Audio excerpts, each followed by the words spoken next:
संत कटारिया जी की marriage anniversary day है और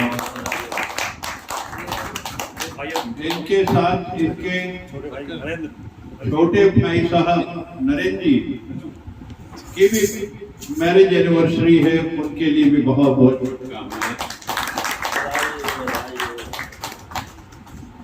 उनके परिवार को, उनके पूरे संसार को हमारे सत्संग परिवार की तरफ से बहुत बहुत शुभकामनाएं। सत्संग कराना एक बड़ा ही शुभ कार्य है। परिवार में जब ऐसे खुशी के माहौल हो और हम सब लीन हो सत्संग में गुरु के साथ मिलके, तो सारा का सारा जीवन आनंदमय रहता है, जीवन आनंदमय रहता है और उसकी कृपा बरसती रहती है, गुरु की कृपा बरसती है। तेरी रहमतों में कमी नहीं, तेरी रहमतों में कमी नहीं, तेरी रहमतों में कमी नहीं। मेरी एहतियात में ढील है, मेरी एहतियात में ढील है, मेरी एहतियात में ढील है। मेरे साथ रब जलील है, मेरे साथ रब जलील है, मेरे साथ रब जलील है। उसकी रहमत में कमी नहीं है, वो रहमत बरस रही है उसकी सदैव से। कोई लूटने वाला चाहिए, जैसे आज कटारिया परिवार ने लूटी उसकी रहमत, वो इनके ऊपर बरस रही है और सदैव बरसती रहे, ऐसी हमारी हमेशा शुभकामनाएं इनकी।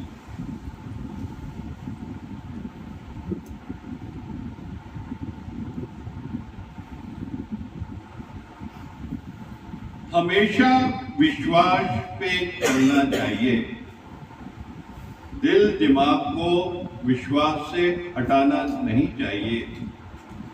जो होना होता है वो होके रहता है, जो नहीं होना होता है नहीं होता है। हर बात पुकार से ठीक होती है, ये करो कि मेरे दिल में हिम्मत आए।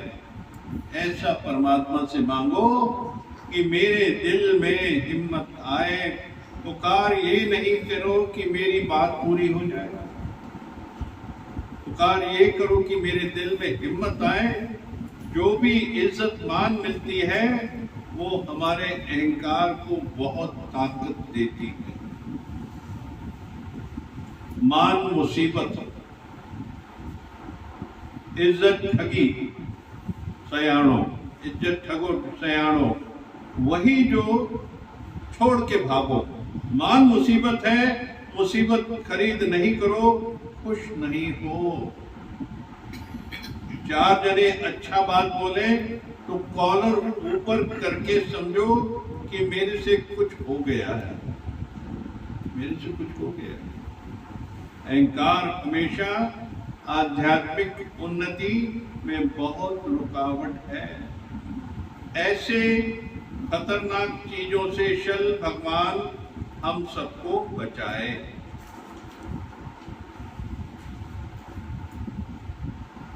तुम्हारी माँ है, तुम्हारी लाइफ को शानदार बनाए।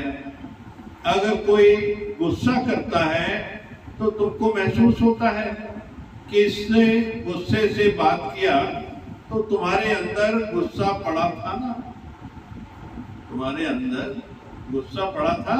नहीं तो उसका गुस्सा तुमको असर नहीं करेगा। तुम्हारे अंदर खाली प्यार होवे तो कोई बोले तो जैसे दीवार को बोला पता ही नहीं चलेगा,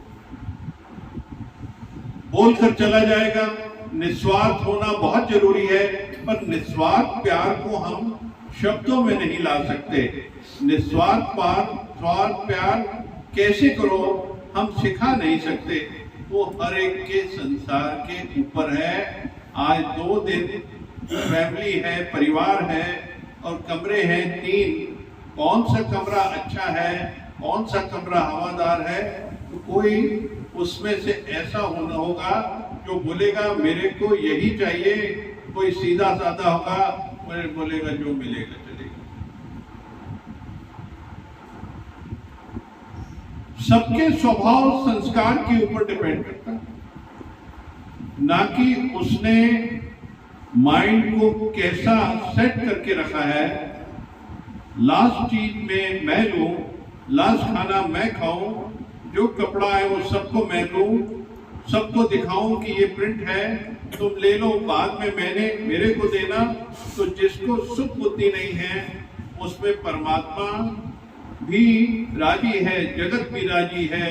कभी कभी लोग उसको बोलेंगे मूर्ख है, ये सादा है, इसको इतनी अकल नहीं है, नहीं तो ये नहीं हमको ठीक है, हमको अकल नहीं है, पर कम से कम हम आनंद में तो है,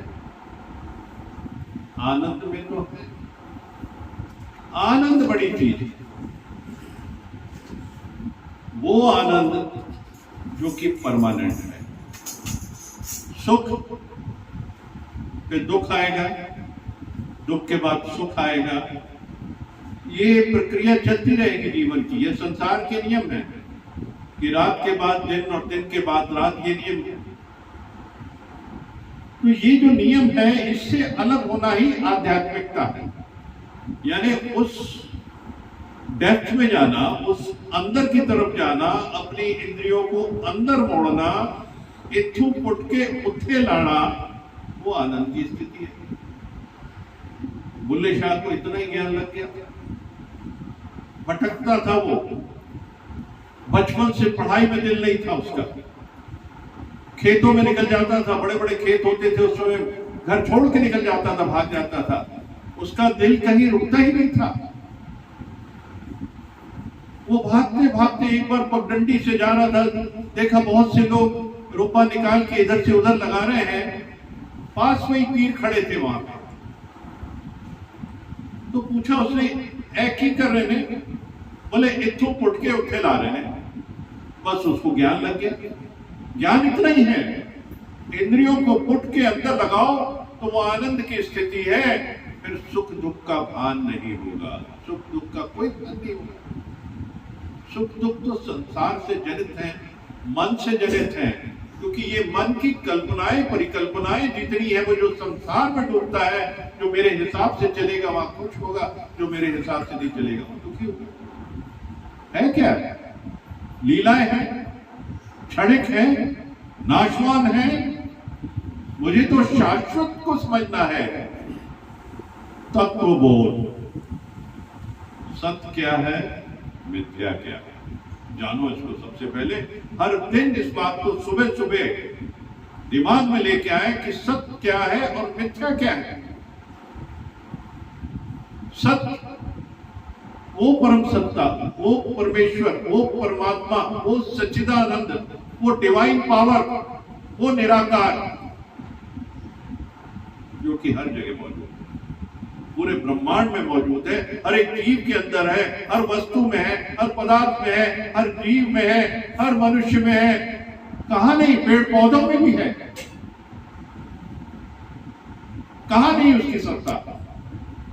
वो सत्य है, वो शक्ति सत्य है, वो एनर्जी है। हम उसको आत्मा कहते हैं, उसको परमात्मा कहते हैं, देवी देवता कहते हैं। These all are energies, basically पूरे ब्रह्मांड में एनर्जीज का खेल है। अलाइन हो जाएंगे तो आनंद की स्थिति, और कुछ डिस्टर्ब हो जाएंगी प्लेट्स इस तरीके से, जैसे अर्थक्वेक में प्लेट्स डिस्टर्ब होती हैं और उसकी वजह से ये भूकंप आता है। तो ऐसी अगर हमारे अंदर की प्लेट डिस्टर्ब होगी तो अंदर भूकंप आएगा, घबराहट आएगी, दुख आएगा, डर आएगा, चिंताएं आएंगी, कामनाएं आएंगी, वासनाएं आएंगी। सिर्फ प्लेट डिस्टर्बेंस यानी भूकंप। समुद्र के लो टाइड हाई टाइड क्या है? वो भी जितनी एनर्जीज हैं उनकी वजह से लो टाइड हाई टाइड ज्वार भाटा जो होता है सब कारण हुई एनर्जीज का। तो इन एनर्जीज को हम समझें, इसको अलाइन करें। जिस दिन ये एनर्जीज का अलाइनमेंट मिल जाएगा, आप जैसे कार का अलाइनमेंट मिलाते हो, कार कितनी बढ़िया चलती है, उसके बाद स्मूथ चलती है, ना टायर घिसेगा, ना कोई मन पे प्रभाव आएगा, ना ही दिल पे प्रभाव आएगा, हार्ट भी चलेगा। नहीं तो फिर एंजियोप्लास्टी जबलपुर हॉस्पिटल में करा लो, तो सब सही रहेगा। अगर अलाइनमेंट है, हमारी कार का अलाइनमेंट बराबर है, हमारा अलाइनमेंट बराबर है, तो जीवन में स्मूथ रहेंगे, बड़ी स्मूथ तरीके से हम लोग चलेंगे। तो जीवन को समझें, संसार और जीवन अलग नहीं है, अलग परमात्मा और ये सब अलग नहीं है। आध्यात्म भी वही है जो संसार है, उसमें से चुराना है हर एक चीज। आध्यात्म को समझना है, आध्यात्म को समझना यानी अपने आप को समझना है। क्योंकि जब हम अपने आप को समझ लेंगे यानी कि वो आनंद की स्थिति, मान अपमान से परे, सुख दुख से परे, बीमारी से परे। क्योंकि जब मन ही नहीं है तो ये चीजें नहीं है। हमने मन को मोड़ दिया, मन को परमात्मा से मिला के परमात्मा बना दिया। यही अध्यात्म है कि मन को समझा दो। बच्चे को समझाते हैं हम हमेशा, वो पापा ऑफिस जा रहे हैं, कार की चाबी पकड़ के खड़ा हो जाएगा, वो बोले नहीं आप नहीं जाओगे। तो पापा कहते हैं बेटा मैं जा रहा हूं ऑफिस, वापस आऊंगा तेरे लिए चॉकलेट लाऊंगा, इंसेंटिव। उसको कुछ चाहिए, बोले ठीक है पापा ये चाबी लो जाओ। ऐसे मन को समझाओ कि परमात्मा से जुड़ जा, आनंद ही आनंद मिलेगा, वही एक मार्ग है आनंद का। तू जा, मैं तेरे को आनंद दूंगा, तेरे को अपने से मिला के एक कर दूंगा, तू चल तो सही इस मार्ग पे। तुम एक कदम चलो, मैं 10 कदम चलूंगा। हमारे खुराना जी ने आए तो वो भजन बहुत अच्छा था, तुम एक कदम बढ़ो परमात्मा की तरफ, वो 10 कदम आएगा। तो परिस्थितियों को समझे हम सब है। ज्ञान बड़ा उत्तम है, बहुत सरल है, चलना आना चाहिए, उस पर हमारे को चलना आना चाहिए, यानी वो पुरुषार्थ। आज अगर हमने एक वचन सुना, उस वचन पे हम कितना चलते हैं, वही तुम्हारा तत्व है, वही सत्य है, वही सच्चा मार्ग है, तो सब परेशानियों से दूर हो जाओगे। क्योंकि जो जीवन में होना है वो तो होगा ही होगा। और ईश्वर से हमने मांगना है कि परमात्मा, हम जो सत्संग करते हैं या हम लोग आध्यात्मिक जिज्ञासु जो बैठे हैं, हम लोग आपस में जो ज्ञान चर्चा करते हैं, वो हम एक दूसरे को शक्ति देते हैं, कलेक्टिव एनर्जीज मिलती है हमको। जब हम यहाँ आते हैं सत्संग में, घर बैठ के नहीं मिल सकते कि मंदिर घर में बना, मैं वहां माथा टेक दूंगा तो हो जाएगा। वो तो गुरु के दर पे, जहां पे रोज सत्संग हो रहा है, वहां पे एनर्जीज व्याप्त होती हैं, कलेक्टिव एनर्जीज आती हैं। और जब यहाँ हम सब आते हैं, उस एनर्जीज के उस माहौल में परमात्मा को याद करके, निराकार को, गुरु को याद करके उसके मार्ग पे चलते हैं, तो हमारे अंदर वो हिम्मत जागृत हो जाती है। हमारी हिम्मत जागृत हो जाती है हर परिस्थिति को सॉल्व करने की। तो परमात्मा से हिम्मत मिलती है सत्संग से, वो हिम्मत से हम परिस्थितियों, देखिए प्रारब्ध आएगी, हर चीज आएगी। 3 टाइप की देखिए कर्म होते हैं हमारे जो हैं, संचित कर्म, प्रारब्ध कर्म और क्रियामान कर्म। संचित जो हमारे स्टोर रूम में पड़े हुए जन्मों से, कल्पों से, क्योंकि हम शरीर लेते हुए आ रहे हैं, ये सारे कर्म उसके अंदर पड़े हैं हमारे स्टोर रूम में। आपका स्टोर रूम खोलो, आपको याद ही नहीं होगा क्या क्या पड़ा उसके अंदर, पता ही नहीं कितना सामान, कितना माल, कितने लाखों करोड़ों का माल पड़ा आपको। पिताजी के जमाने से वो स्टोर रूम बना हुआ, सब पड़ा हुआ।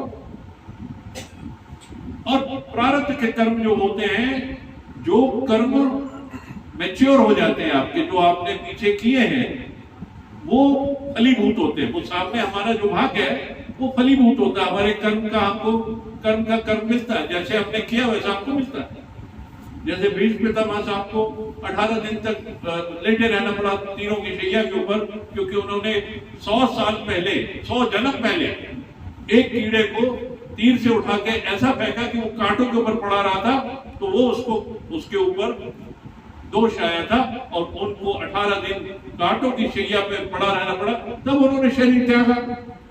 अब इतनी सी समझ लो आप, अगर जीवन में हम कुछ कर रहे हैं, हमारा कोई कर्म बन रहा है, हमें लगता है हमने कोई गलत किया, किसी को गलत शब्द दिया, किसी के बारे में गलत सोचा, वो जीवन में हमें तंग करने आएगी सिचुएशन। लगाओ थप्पड़ सब लोग अपने आप पर, ऐसे नहीं करेंगे हम कभी ऐसा, किसी की बात नहीं करेंगे, किसी के बारे में बात नहीं करेंगे, न सुनेंगे, सुनना भी नहीं है किसी के बारे में, देखना नहीं, सुनना नहीं, बोलना नहीं, सिर्फ है ही परमात्मा, है ही परमात्मा, है ही परमात्मा। सब किस रूप में आए? क्योंकि परिस्थिति विपरीत भी आ सकती है, परमात्मा ही आता है उसके अंदर, वो आपको उठाने के लिए आता है।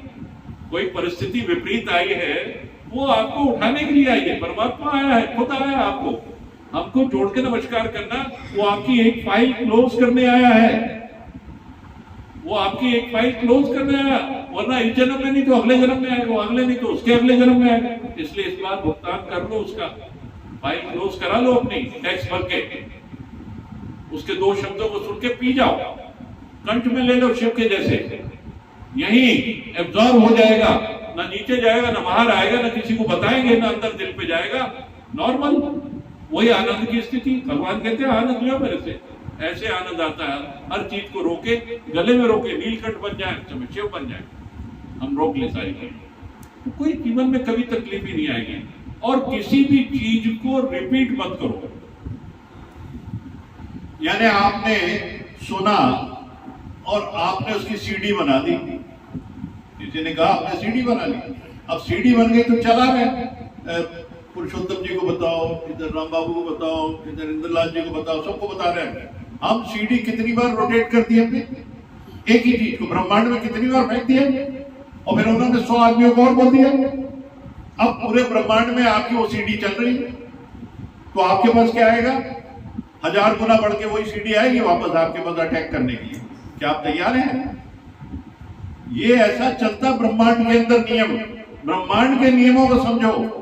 किसी की कोई बात नहीं करना, किसी के परिवार की बात नहीं करना, किसी के दुख की बात नहीं करना, अपने ऊपर के दुख की बात भी नहीं करना, वो तो तुम कारण थे, उसकी वजह तुम्हारे ऊपर दुख आया, तो आप किसी को क्या बताएंगे? हम रिस्पॉन्सिबल है अपनी हर चीज के लिए। जीवन में जो भी हो रहा या हमारे साथ जो भी घटना घटित हो रही है, प्रारब्ध कर्म की वजह से हमारे जीवन में आ रही है, और वो कर्म से कर्मातीत हो रहे हैं। अब कर्म से कर्मातीत हो रहे हैं, इमोशन में आके फिर कर्म बना दिया, फिर आपने जोड़ दिया, भाग्य में जोड़ दिया उसको ले जाके। कर क्या रहे हैं हम लोग, कर क्या रहे हैं? हमें कहीं तो स्टॉप करना पड़ेगा, कहीं तो चीजें स्टॉप करनी पड़ेंगी। वो गुरु के ज्ञान से, सिर्फ गुरु के ज्ञान से, गुरु के वचनों से, गुरु से दिल लगा के, उसके साथ लगन लगा के, गुरु के साथ मिलके जब हम वचनों के पास चलते हैं, हमारा जीवन सुंदर होता जाता, बगिया सुंदर। हमें ग्रामर नहीं मालूम तो हम सेंटेंस कैसे बनाएंगे? हमें ग्रामर नहीं मालूम, हम सेंटेंस कैसे बनाएंगे? इसलिए गुरु का दर सीखने का है। ग्रामर सीखो, अध्यात्म क्या है, अध्यात्म में उतरना क्या है, उसकी खूबसूरती क्या। अब सेंटेंस बनाओ, अब सेंटेंस बनाओ, बस ऐसे ऐसे बनता जाना चाहिए। जीवन की बगिया को सुंदर करो, खूबसूरत करो, लेकिन जो आज के वचन हैं इसको अमल भी करो, इसको अमल भी करो, इसको अमल भी करो। अमल हरिओम। जो होना होगा तो होके ही रहेगा।